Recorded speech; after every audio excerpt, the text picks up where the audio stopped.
Good morning, and thank you, Strobe. I'm going to be very brief, but I wanted to make some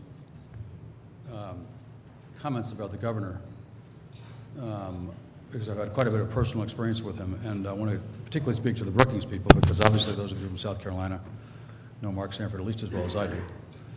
But I want to highlight two attributes of Mark's which I think are really admirable and important and illustrate why he's a very effective governor. The first is he ran for Congress in 1994, having had no prior political experience, and came in with that 94 class, which we all know about, and said at the time, I don't think people should come to Washington as permanent members of the government, so I'm going to come there, stay a maximum of 3 terms, and I'm going to leave.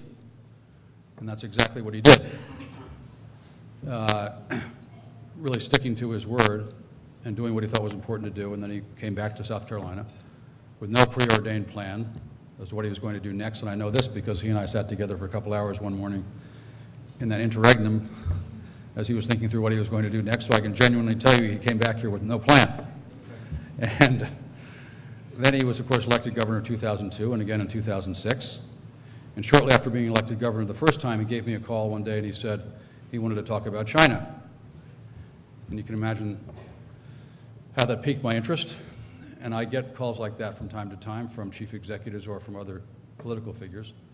And truth is, many of them have a kind of high-level interest, and then when you get into the detail, they sort of tail off. And then when you say to them, listen, this is exactly what you've got to do, and it involves a lot of labor intensity, you personally have to be involved, you cannot delegate this, and you've got to get into the detail to really make a difference. You know, the interest wanes and wanes and wanes to the point where it's non-existent. Now, in contrast to that, I gave Mark my views on what I thought he needed to do, and that he ought to come to China, and sure enough, in very short order, his office was on to me, scheduling the event, came to China, came to Tsinghua and taught with me in my class, and took it extremely seriously and started saying to me and to himself, what's going on in the 21st century is not going to suddenly reverse course, and I, as the leader of this state, intend to make South Carolina part of the 21st century and make a difference. And what he's done for South Carolina and its relationship with China, I regard as a model. I can't think of any other single public official who's done a better job at understanding how to deal with this extraordinary event of the rise of China. And South Carolina now has a permanent representative on the ground there. I know that because every time I speak at events in China, this nice young Chinese guy comes up to me and says, Mr. Thornton, I'm so-and-so, I'm representing South Carolina. And you remember we met at this, and he's doing great work. So it shows a real openness and a real desire to solve real problems in a serious way. And I regard that as extremely admirable, and I just wish that many of our other leaders around the country were as forward-looking and as interested in really grappling with 21st century issues. So with that quick set of comments, I turn you over to Mark. Mark, thank you.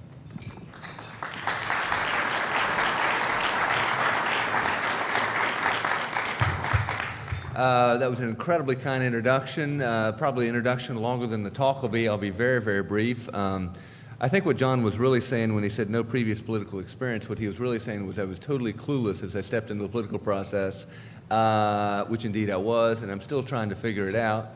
I would say thank you for picking Charleston and South Carolina for this meeting. I think it's a big deal that you basically had 3 meetings outside of the cold North Country.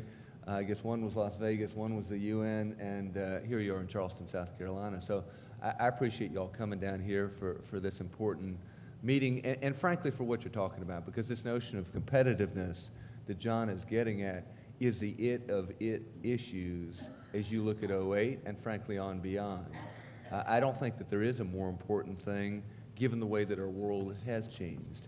I do want you to know you're at the center of the earth. You know, if Thomas Friedman talks about a flat world, the obvious question would be, where is its center? And its center happens to be right here in Charleston, South Carolina. The old saying was that the Ashley and the Cooper come together to form the Atlantic Ocean. And Charlestonians and South Carolinians for a long time have had that somewhat egocentric viewpoint that the world revolved around this slice of the world because it's special and because it's unique. And it's a place of just remarkable history. I would beg of you to venture out. I'm sure that when Joe addressed you yesterday, he probably suggested venture out. Make sure that you do so. I mean, I grew up about 60 miles down south of here, and you talk about history. What's referenced in the Chisholm family, who owned the place that our family ended up with, referenced these Yankee Skull drinking cups because there'd been a local skirmish just a little bit up. His son had actually been killed in the Battle of Bull Run, and he ended up hating, this is not toward any northern folks right now, but hating the northerners to the extent that he went off up to Lobeco, where there'd been this little skirmish, cut the head off of one of the Union soldiers, actually a couple of Union soldiers, took them back home, boiled the heads, and made what he fashioned and called Yankee Skull drinking cups. So a place of just remarkable history. In fact, that place was the dividing line for the first 3 years of the war between North and South. I mean, amazing history to think that what has happened when you think of Revolutionary War, Civil War, slavery and its aftermath, the Civil Rights Movement, remarkable history. So please venture out.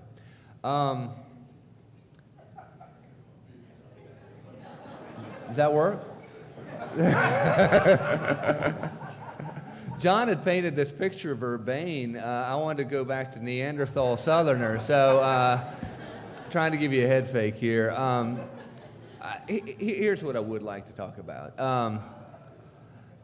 You know what bugged me with the debate last night? Fred and I were there, and Fred and I came back from, Fred Malik and I were there, and his wonderful bride, came down last night. And when I got to the room, I jotted down just 3 thoughts on what I wish I had heard at the debate last night. I wish I'd heard talk of James Carville and It's the Economy Stupid. Because in a fleeting and sort of peripheral way, the economy was talked about, but if you watched the Republican debate last night, in any kind of serious form, it was not talked about. I would say, secondly, I wish I'd heard real conversation on this notion of globalization. Not the war on terror. That, for me, does not count as globalization. But a real conversation on Friedman's notion of a flat world. You know, where we're coming from as an administration is completely buying into what Thomas Friedman talks about when he talks about a flat world, because his premise is that the world has changed in unimaginable ways to any of us growing up, much less to my father.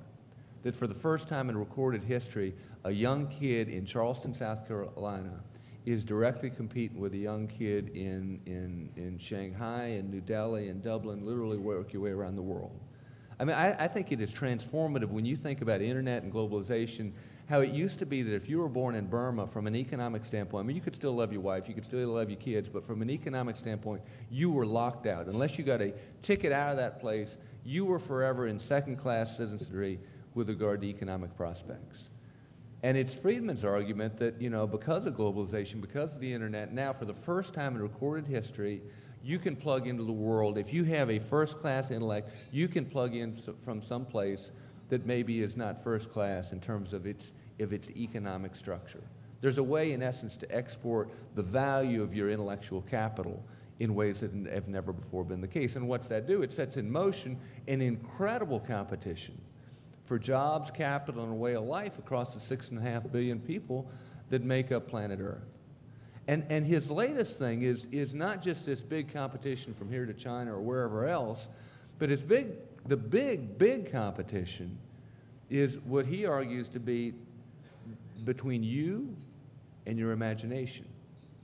And it's his contention that those societies, those nations, those states, those businesses that free their individual citizenry to the extent that that individual can act faster and further on their imagination are going to be the places that thrive in the 21st century.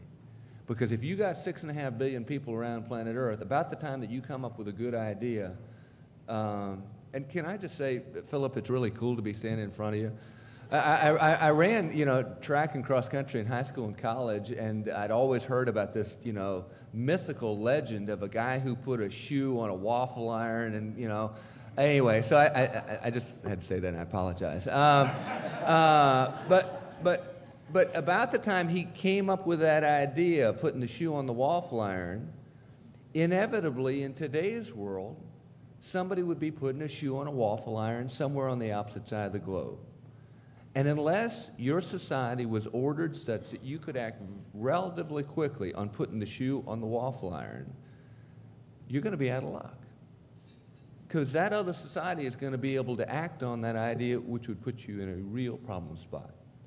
I wish in the Republican presidential debate there'd been a greater conversation on what that really means for the way that we order our society going forward. I wrote down a third one, and that was overall on the notion of competitiveness. What is it that we're doing on a sustainable basis that you can't do as well? Now, Charleston indeed was the center of the world for a long time, but its economic order was absolutely not ordered on something that was sustainable, called slavery, much less moral. But if you look at that notion of competitiveness, what I'm really getting at is, I think that every state out there really needs to think of themselves as a country. Some of y'all are probably from Texas, so I guess, this probably comes natural for some of you. But for those of us in South Carolina, and those in most states, I mean, that is not the first thing that comes to mind. So if you look at South Carolina, we're $150, $160 billion in GDP. And that puts us a little bit below, let's say, Finland. It put us a little bit below Ireland. It put us a little bit below Venezuela. It put us a little bit above UAE, Dubai, a lot of stuff going on there. It put us above New Zealand, not a lot of stuff going on there. That's not a good example. It put us above Kuwait. It put us above Slovakia. I mean, in other words, it put us there as a lonely spot across this pool of 6.5 billion people, not competing with Georgia and North Carolina anymore, but literally competing with somebody on the opposite side of the world. What that means is a complete paradigm shift from the standpoint of being a policymaker, because if you're still worried about competing with Georgia and Alabama, you're in real trouble. We've got to look at things differently in ordering things. And that's a real problem in, for instance, our political system, because we have a very inward-looking political system. V.O. Keyes wrote in 1949 that the distinguishing characteristic of South Carolina governance was what he called localism. And what we've been arguing for quite some time is, guess what? That's still a distinguishing characteristic of South Carolina politics. And that's a real problem spot, because if you're inward-looking in an outward-based world, again, you've got profound problems. And so, for a while, we focused on this guy, Michael Porter, who's the competitiveness guru from Harvard. I've ended up sort of backing away from his take. What Porter argues are these economic clusters, but to a degree, what he's arguing is that we need to do sort of what Meade did with Japan in the 1970s, which is these are the 10 industries of the future. And what I've said is no, the marketplace will burn you every time. I mean, it didn't work out so well for Japan with Meade. China and Korea and a couple other places cleaned their clock because they were just letting the market evolve. So we backed away from Porter, and what we've said is, all right, indeed, though, he's got a point with regard to economic points of competitive advantage that perhaps we can build on. For instance, nobody can export our geography. I mean, it can't go to China. We got a deep water port here that happens to be one of the best in the United States of America. That's a point of sustainable competitive advantage that isn't changing. Nobody can change our geography from the standpoint of we're a day's drive closer to see your grandkids. So a lot of these folks that leave Ohio or leave New Jersey, they say, I'm out of here, I'm tired of the cold climes, I'm headed to Florida. Well, it turns out they really do miss their old friends and they miss their grandkids, and so they're what are known as halfbacks. They spent a couple years down in Florida. They say, I'm out of here. I want a little bit of seasonal change. I don't want cold weather. I think I'm moving to South Carolina. So in droves, they're coming here. 1 million people are projected to come here between now and 2030, which is right around the corner. Mind you, that's on a population of 4 million people here in our state. So we're going to be the 10th fastest growing state in the country, in large part strictly because of geography. Reasonable climate and a day's drive closer to see your grandkids. So are there things that you can play in and build on from the standpoint of tourism or from the standpoint of retirement? We got a lot of water. And so historically, chemical companies have come to our state because we had a lot of water, and you could just dump the stuff in the river and it was no problem. And it was not the best use of water, but we have historically had a lot of water, and we played on that from an industrial standpoint. We're in the middle of the timber basket. Grant Forest Products out of Canada just got through making a $500 million investment because of trees. We are in a forest product hub, if you want to call it that from the standpoint of geography. We've got an upstate workforce that I think is second to none. I'm not belittling people on the coast of the Midlands, but if you look at the tradition of the so-called lint heads, of people who worked in a textile plant for the last 3 generations, many of those textile plants are gone. You know, we've lost 95,000 direct textile jobs over the last 5 years as that world gravitated to the Far East. And remember, the textile business was originally based over in England, and then it graduated to the Northeast, and then from the Northeast it graduated from the South, and now from the South it's gone to the Far East.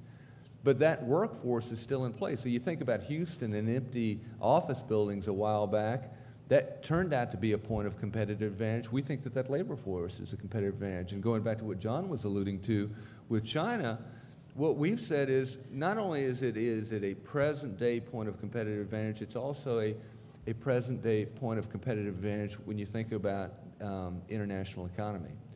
And so, I do want to publicly thank John. John has literally helped the people of South Carolina in very direct ways because he's been our mentor, our guider, and a lot of other things with regard to China policy. But our point was basically this. Said, look, you guys have a political problem. Not us, but you guys. And we didn't say it in those terms because decorum and building of relationships and all those sorts of things are part of the Chinese culture. But what we said was, you represent about, America represents about 30% of your exports. You represent about 3% of ours. We have tremendous protectionist pressures growing from not just our state, but from across the country. This is the home of Roger Milken. This is the home of, Lindsey Graham, who's a dear friend. I saw him last night at the debate, but he has a little bit different take with regard to what comes next on trade. Chuck Schumer from up in New York, a variety of others. And unless you do something about this, these walls go up, they hurt you a lot more than they hurt us. And therefore, if you want to do something about it, you got to put jobs back into some of the places where they're being lost. You can make an investment in Florida, but it will not make you any difference in political terms, because the epicenter of textile job loss has in fact been South Carolina. On a per capita basis, more jobs have been lost here than from any other state in the country.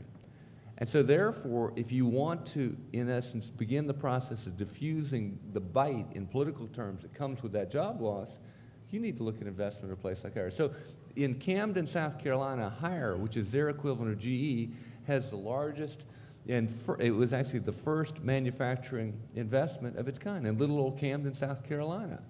So I won't belabor the point, but we go through a lot of different things, and what we look for is there a point of sustainable competitive advantage, or could there be? I would also say that we spend a lot of time on globalization 3.0.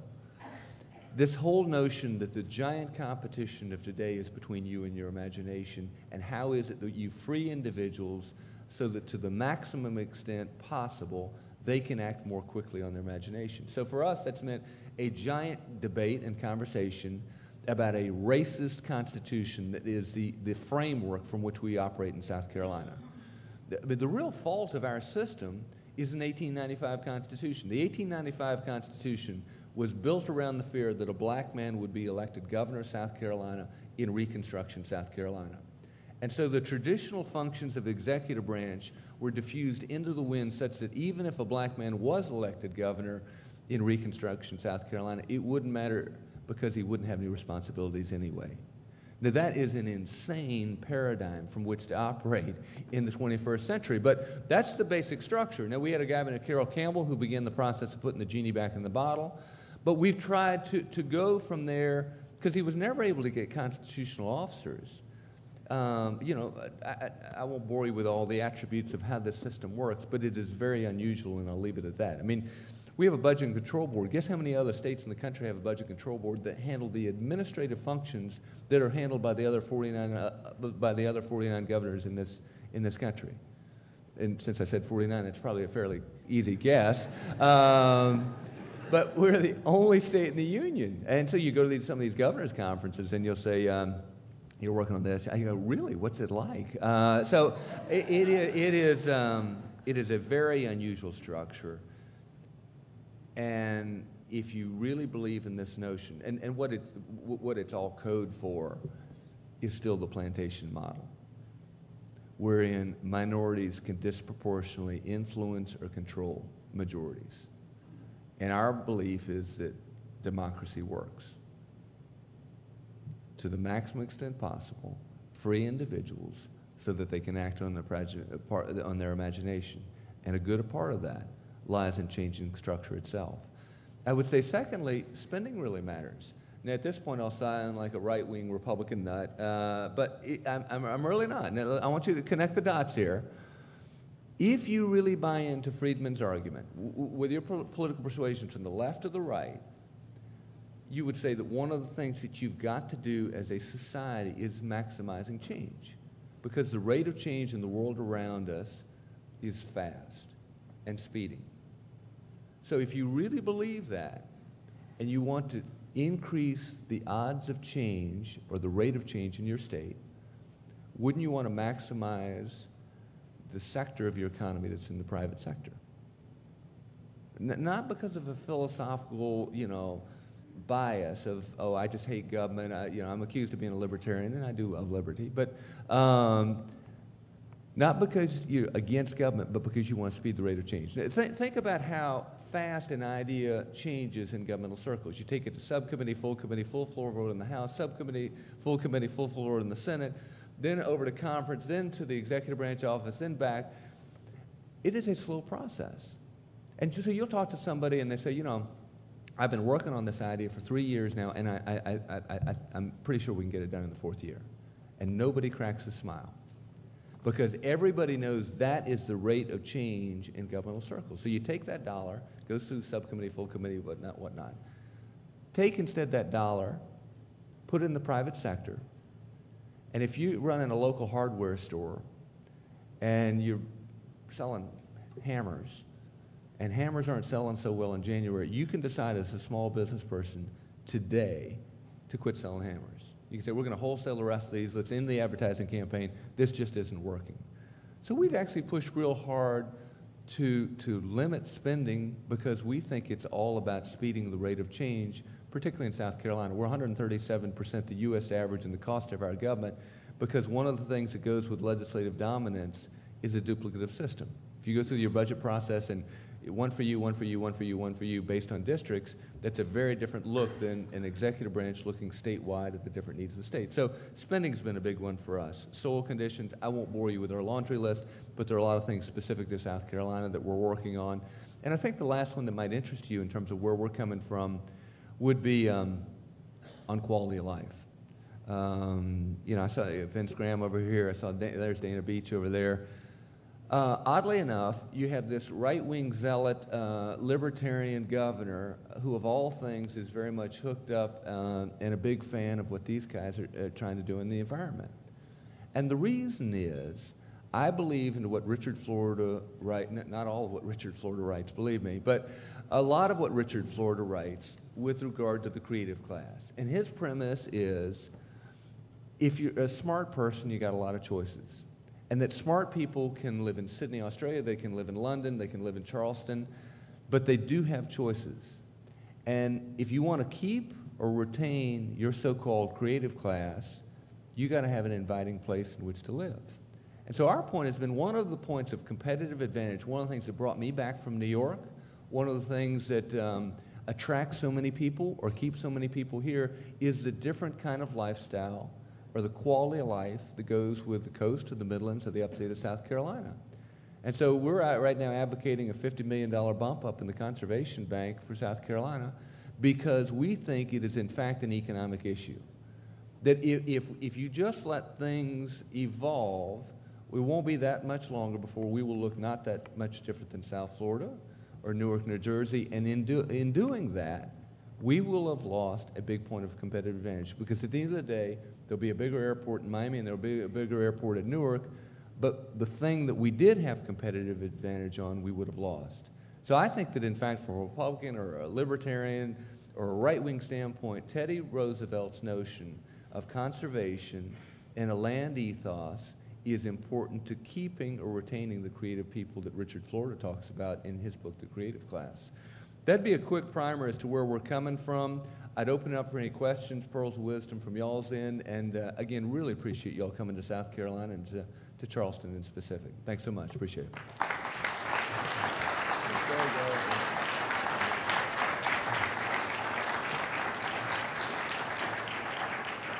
Yes, sir.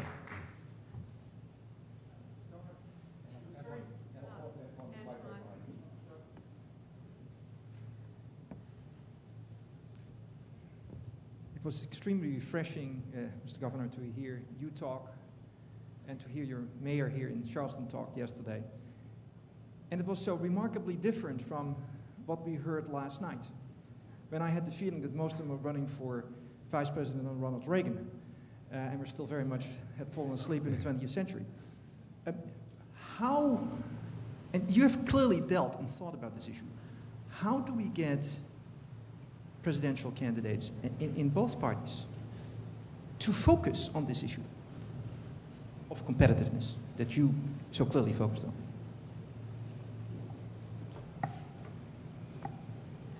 You know, I'm a little South Carolina boy, and I'm standing before the guy who started Nike, and so, you know, what do I know?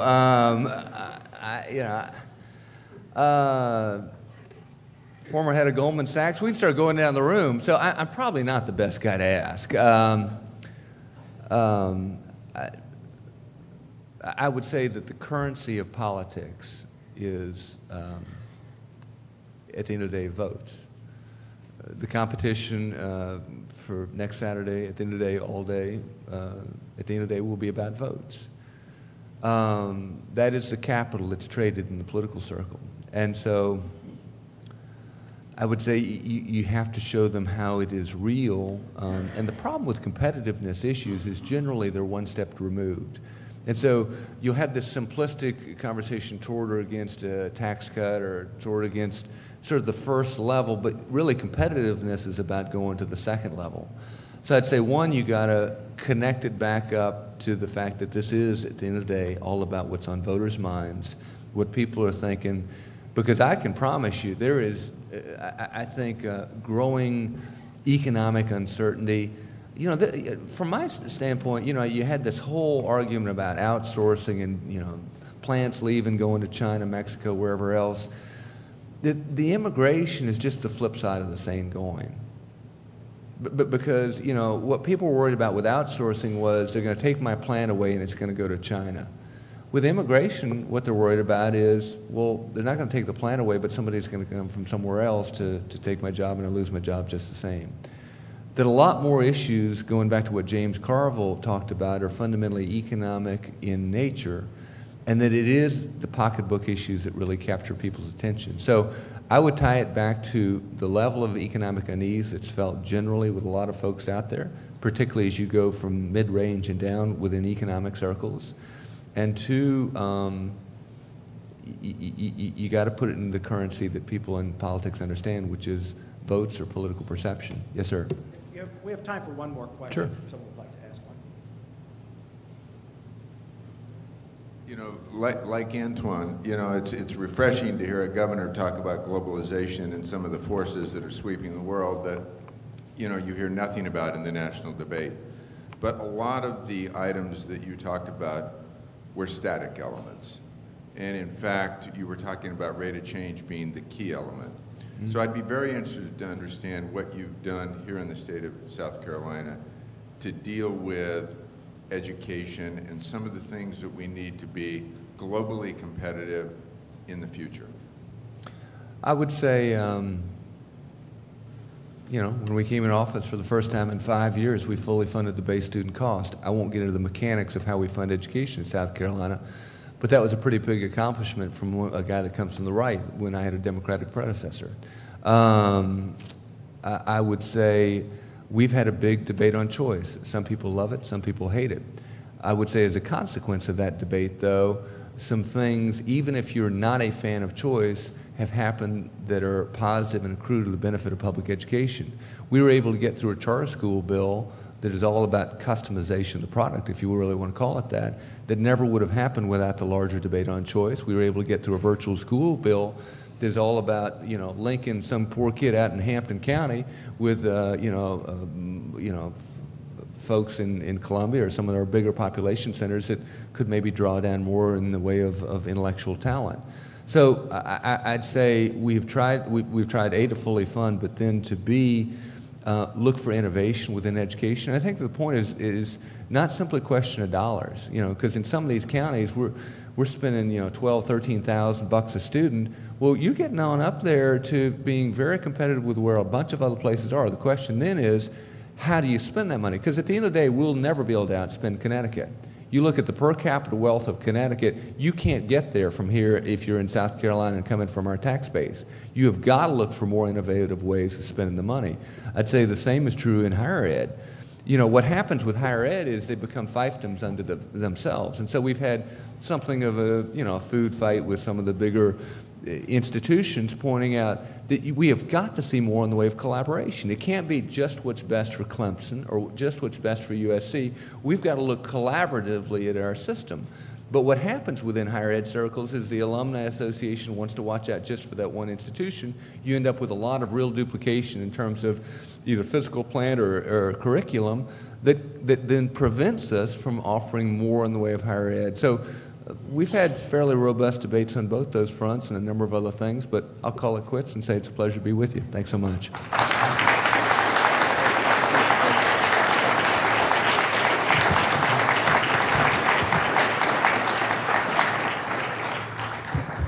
Governor, I cannot imagine a better way for you to get us started today. Just picking up on one phrase you used, you certainly managed to connect the dots between the local and the global, and we're really glad to be in this particular locality, and thanks very largely to you. After we get the governor off the podium and out the door, Mike O'Hanlon will take over and lead us on to the next part of the program. So thanks again, Governor.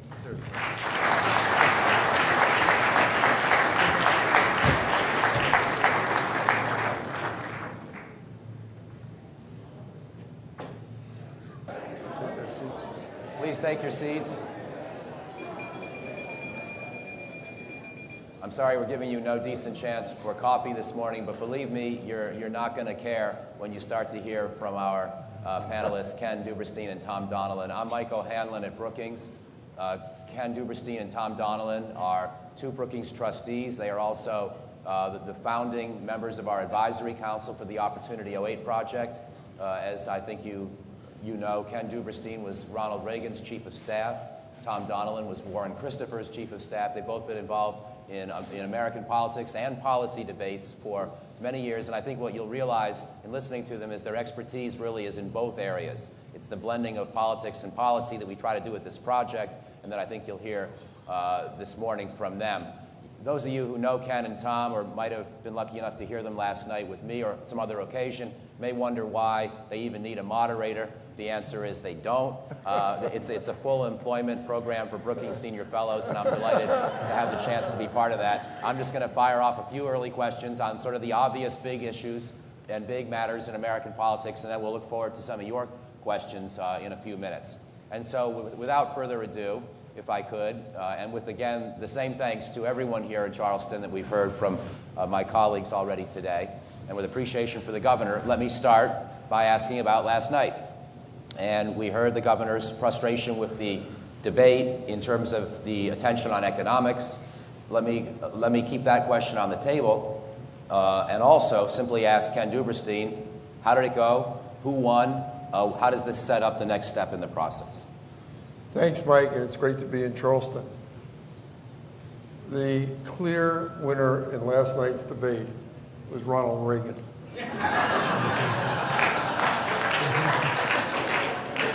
The clear loser in last night's debate was George W. Bush. Remember, the only mention of the word Bush came from the journalists, not from the candidates. Go through the list. In reality, everybody held their own. John McCain did what he had to do. He was fine. Mitt Romney went after John McCain because he has to beat him in Michigan, let alone, hopefully, in Romney's case, beat him in South Carolina. Mike Huckabee was holding his own. He was making sure that Fred Thompson didn't make any inroads. Fred Thompson had to take on Huckabee because his only chance to survive is to beat Mike Huckabee in South Carolina. I got to admit, I got lost in the debate. No, I didn't turn it off when we heard Ron Paul talking about the Austrian theory of business cycles. But the conclusion I had last night was no runs, no hits, no errors, and that everybody continues to fight for the Reagan mantle. Period. Tom? Tom, feel free to comment. I'm also going to ask you about New Hampshire. You can if you wish. We can talk about that. I do think that I agree with all that, and it's a change election. You know, and I think that's reflected in the fact that you don't have candidates stepping forward to be the defender-in-chief of the Bush administration. Indeed, as we talked about last night in our discussion, John McCain, who has had this amazing comeback, really one of the most extraordinary comebacks in politics in recent times, from being declared dead by people, politically dead by people in his party and outside the party 6 months ago, is now one of the two front runners, probably the three front runners for the nomination of his party. And that comeback has largely been due to the fact that he moved from the position of defender-in-chief of the Bush administration, of the establishment candidate, of the proxy for Bush in the election, to the most critical of the Bush administration, of the candidates. His stump speech right now contains as tough a critique of the Bush administration as any of the Democrats at this point. It's a very tough critique on Iraq, the Rumsfeld approach to Iraq. It's a very tough critique on the performance of the government in the last 7 years, with the tough shot he takes at performance on Katrina. And I think that indicates that this is a change election, that the country and the electorate is exhausted by the last 7 or 8 years, and they're looking for a new direction. In fairness, I overlooked one candidate, Rudy, which says something. You know, nobody is ambivalent about Rudy Giuliani. Either you love him or he hates you. And we saw that again last night. Excuse me. Tom, I want to talk a little bit about the next couple of weeks. Yeah. But before that, let's spend a minute on New Hampshire. And people have been, of course, debating this a great deal. But what happened, and how much does it matter? And then we'll set up to talk about the next couple of weeks. Well, hopefully, but I'm not entirely optimistic about this proposition that it would kind of be a big injection of some humility into the punditry and the media commentary class as to the certainty of their views. Right, and we'll see how long the lesson is learned. I think what happened in New Hampshire on the Democratic side, on the Republican side, the election came in line with the pre-election polls pretty much, and McCain had done, at least part of his comeback here, a tremendous amount of work in New Hampshire. It was a good state for him. On the Democratic side, from Iowa, which really had no good news for Senator Clinton when you looked at the results, it was a couple of things happened. Number one is that I think Senator Clinton really did demonstrate the strength that she has with traditional Democratic voters. And that was clear in New Hampshire in the exit polls and the results. Secondly, and perhaps more importantly, Senator Clinton lost women in Iowa to Senator Obama by 10 points and won women in New Hampshire by 12 or 13 points. That turnaround really was the key. Women participate in greater numbers in Democratic primary processes than men do. And if you have strength in your candidacy around women, it's just a tremendous asset in the Democratic primary. If you win women in the Democratic primary process by more than your opponent wins men, mathematically you're in very good shape. And an approach to women, the attribute of her candidacy as that being the first woman president of the United States that they've worked on very, very hard in that candidacy paid off in New Hampshire. Second, of course, you had some key moments leading up to the election. The debate on Saturday night where Senator Clinton both showed a very tough side, but also kind of opened herself up, showed a little bit more about herself. And, of course, this event on Monday afternoon in the cafe, which got covered. I can't imagine what the numbers of gross rating points are, the number of times people saw that event in New Hampshire and around the country had an impact. She also was the candidate up there who talked the most about the economy, an issue that's becoming much more front and center. And I think this last issue that I'm going to mention is an important issue.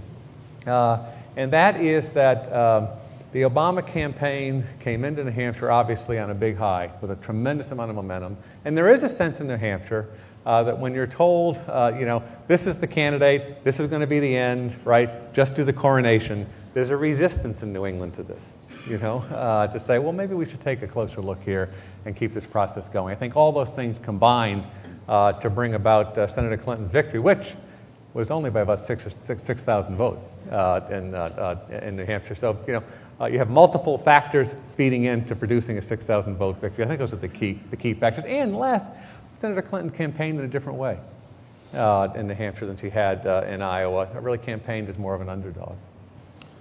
I would only add to Tom's points that I think the independent vote in New Hampshire certainly determined an awful lot. You have to look at it not in isolation, the Republican Party and the Democratic Party, but rather how they operated together. John McCain did very well among independents, thereby depriving Barack Obama of some of that independent vote. So I think there is a yin and yang that in fact played into all the other parts of the equation. But the bottom line is this race is absolutely fluid on the Democratic side and chaotic on the Republican side. And that neither one of us know who's going to win. I mean, this thing is wide open. You look at the polls in South Carolina. You look at the polls in Nevada coming up in 10 days for the Democrats. You look at Michigan next Tuesday, and everything is virtually within the margin of error. Of course, you can't trust the polls, as we learned. The other thing that I would add to Tom in New Hampshire is that all the polling stopped on Sunday, 2 days before the New Hampshire primary. And so whether it was the Saturday night strong performance by Mrs. Clinton or the tears and the glistening in the eyes on Sunday, it was not picked up on Monday. It was not picked up by any of the polling data. And you look at everybody in the close in those last 36, 48 hours, and there was a big movement toward Mrs. Clinton that the pollsters and the pundits never picked up. So if we can't predict the next few weeks or the nominees, what at least are the key factors that are going to shape this up? It strikes me that one factor, and correct me if I'm wrong, but one factor that probably will not be big are all these endorsements. We saw Bill Bradley go up to New Hampshire on Monday and endorse Barack Obama, and he couldn't compete with Hillary Clinton's tier. I mean, if Bill Bradley, one tier from Hillary, it's not a fair fight. The tier wins 10-1 in terms of impact on the election. If you look at John Kerry coming here yesterday and endorsing Barack Obama, I'm not clear yet on how much that matters. I also don't know how much the union endorsements matter in Nevada for Barack Obama or the national union endorsements for Hillary Clinton. So and I don't know if Michael Bloomberg's going to get in and how much his playing around with the idea of a candidacy factors in. So please help me understand at least what might determine the outcome, even if we have no way to predict who the nominees will be. I know John Kerry, and he's no Oprah.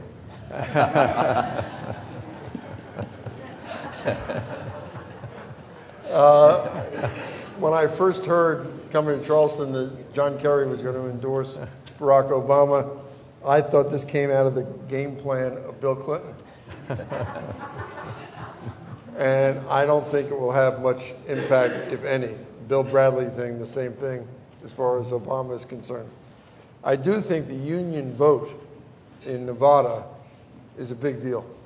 If I'm not mistaken, it's the two biggest unions in Nevada have now endorsed Obama, and that should give him a competitive edge.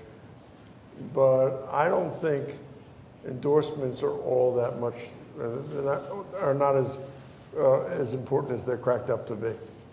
I agree with that, Ken. And you got to kind of divide them up, I think, Mike. You know, an endorsement can get you on the evening news on a particular day, right? You know, it's kind of a mechanism by which you can kind of, as a hook to get covered in a state and deliver your message, right? So it does that, right? But I think in terms of actual voting impact, typically endorsements don't have that big of a deal. What you have to look to is what the endorsement brings in terms of resources, right? You know, and there, in fact, you know, I do think that union endorsements on the Democratic Party side do matter, right? You know, because you really can bring kind of on-the-ground resources. And in Nevada, Senator Obama has gotten a couple of important endorsements from the Culinary Workers Union, which has about 60,000 people in the entertainment industry in Nevada, and from the Service Employees Union.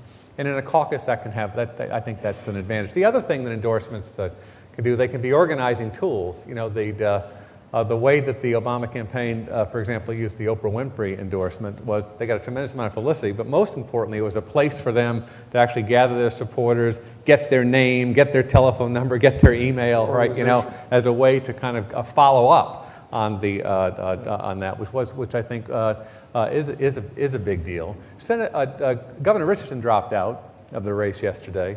If you talked about Nevada, that means that he was obviously the first Hispanic running, and there'll be a lot of competition for Hispanic leaders and votes in the Nevada caucuses.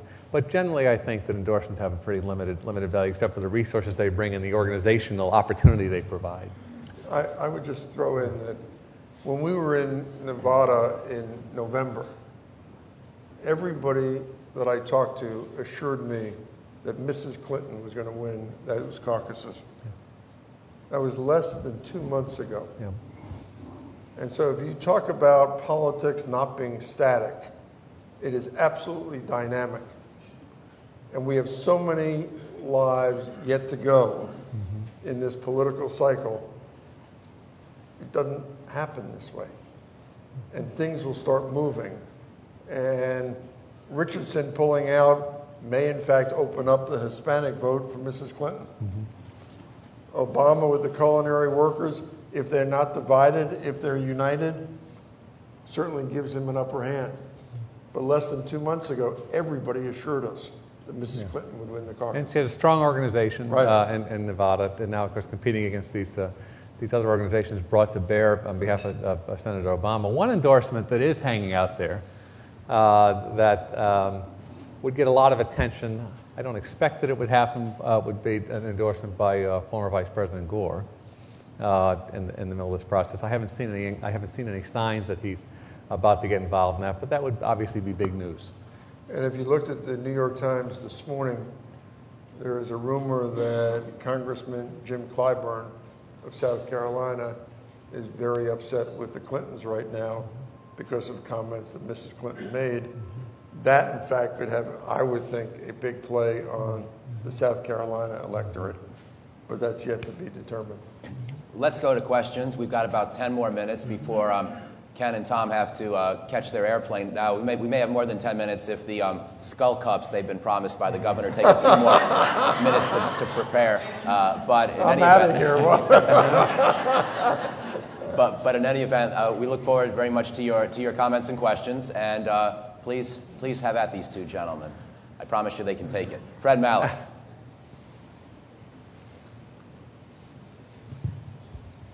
Thanks, Ken. Thanks, Tom. Very, very learned, very, very good discussion.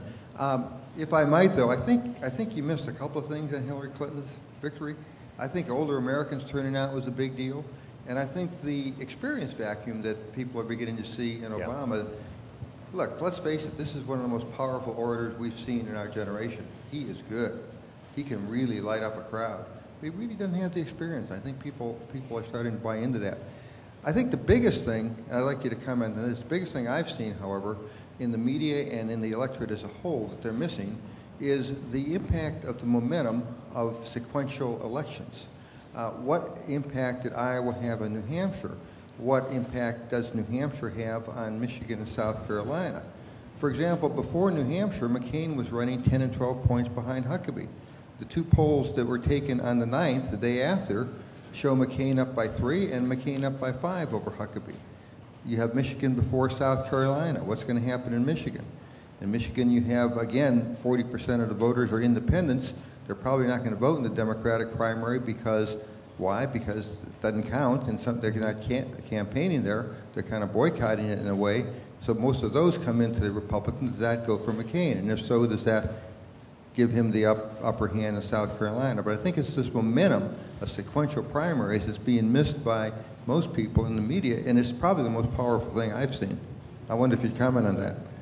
Well, why don't I give you momentum? I'll comment on the Fred's comments on Senator Obama and Senator Clinton. Fred, I think it's a fair point that, in fact, part of the reason I think there was a pause in New Hampshire and that Senator Obama's momentum out of Iowa got broken is that, in fact, I think the Clinton campaign has done a pretty effective job of raising issues about the experience factor and getting people to kind of stop, look, and listen and say, all right, we've got a tremendous amount of momentum here. It's a spectacularly talented candidate in Barack Obama, but there are questions that they've, I think, successfully kind of got into the discussion, which is part of the reason I think that the electorate in New Hampshire paused. I think that's exactly right.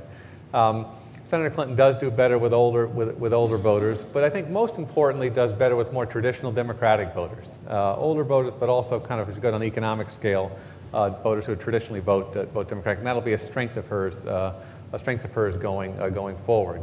Momentum, I think, becomes actually more important as you get forward here because you are going in on February 5th to what's going to be the first national primary in the history of this country.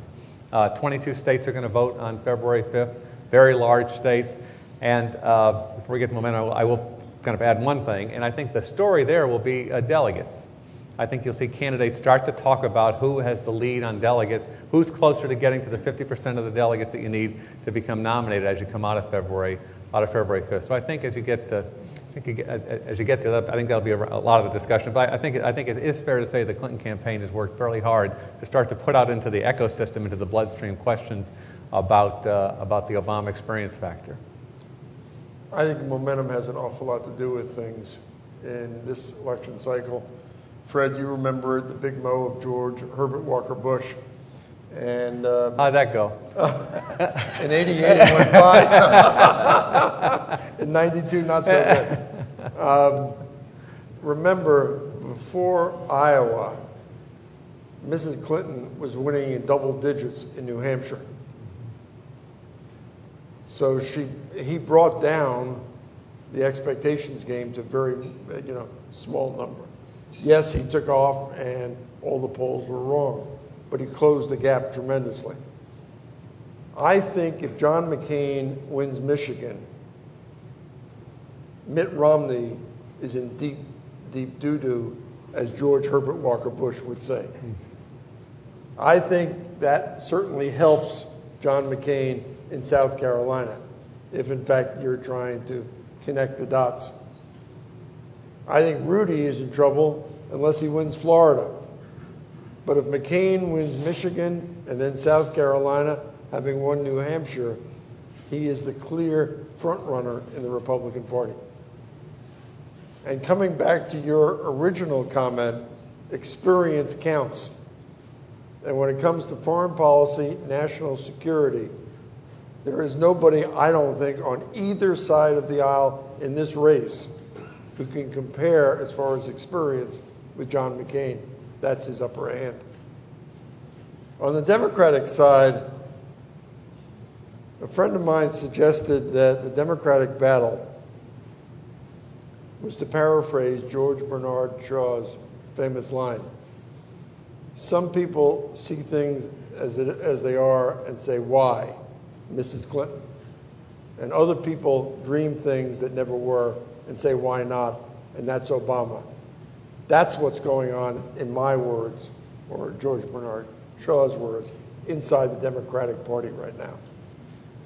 And the question that Mrs. Clinton has to deal with is experience counts, but how many people want to go back to the soap opera of the 90s? And that comes with the word experience. And so that's the battle that I think is going on, Fred. Other questions? I'll throw one out while we're waiting for others. If anybody wants to ask the question after mine, feel free. But in the meantime, I'm going to throw this on the table. It's sort of looking quite a bit ahead. knowing that there's no way to predict who will be the Democratic nominee, but let me just have fun and say, let's say Mrs. Clinton ekes it out. Is there any way she could ask Senator Obama to be her running mate? In other words, the lack of experience might not matter as much, but the message would still be a powerful part of the ticket. Or is that just too much to overload the American system with at once, the first female president and the first black vice president all on the same ticket? And if they do that, does John McCain have to ask Condi Rice to become his running mate? You see, you better ask questions, otherwise you're going to get more of this from me. What's wrong with Mike Bloomberg? My head is still spinning trying to follow the question there, Mike. Very hard to speculate on who you choose as your vice president. A lot goes into this. Obviously, Senator Obama really has, really brought the change dynamic, pretty strongly into the election. But the VP selection is it's a very complicated piece of business, and hard. Could she ask him to be a running mate? Of course she could, right? And to the extent that he runs, strongly, he makes a more powerful case for that. But it's hard to speculate at this point as to running. I would only suggest one cardinal rule: people vote for president; they don't vote for vice president. Even after the Gore and Cheney experiences, it's still correct. You vote for president of the United States; you don't vote for vice president. Well, I think we're in pretty good shape on the time. I think we will thank Ken and Tom very much, and you'll have about the same 2 minutes to run to the coffee if you wish, but we're not going to have a coffee break. We do have, I'm sorry, we do have one question, and then we'll do this transition to our panel on trade and competitiveness. Sir. I'd like to just kind of ask a quick question. First of all, let me introduce myself. My name is Jason Cronin. I went to the College of Charleston. I grew up in New England originally. I was very interested to hear some of what Governor Sanford had to say. And as someone this summer who had an active role within the Democratic debate when it was here in Charleston, I'd like to hear a little bit of some of your thoughts as to young people's role in this election. As a 27-year-old, I see a very strong tie to ideas of the future, which Governor Sanford did a pretty good job of hitting upon. I feel that, traditionally in the past, a lot of young people have been marginalized in this political process. And I think the issues have become more centered on what type of world are young people, such as myself, going to inherit. And part B is, how can we make this for the better?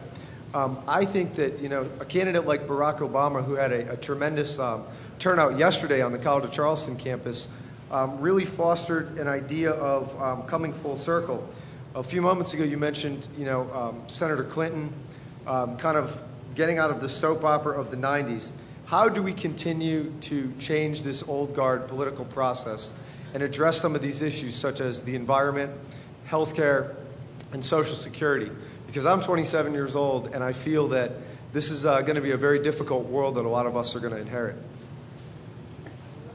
One of the things that the Brookings Institution has done as part of Opportunity 08 is host the Institute of Politics at Harvard in their youth survey 6 weeks ago, where it demonstrated that contrary to all of the beliefs, young people are playing an increasingly important role and an increasingly active role. I think we saw it in Iowa and we saw it in New Hampshire. Whether you like the result or not, you saw all the young people, so many, and the percentage growing of people being involved. I happen to be fascinated with how Barack Obama is bringing in the youthful enthusiasm, the George Bernard Shaw second part of that quote. Look, all of these problems that we're talking about, whether it's Social Security or trade, Medicare, climate change, are not Republican or Democratic solutions.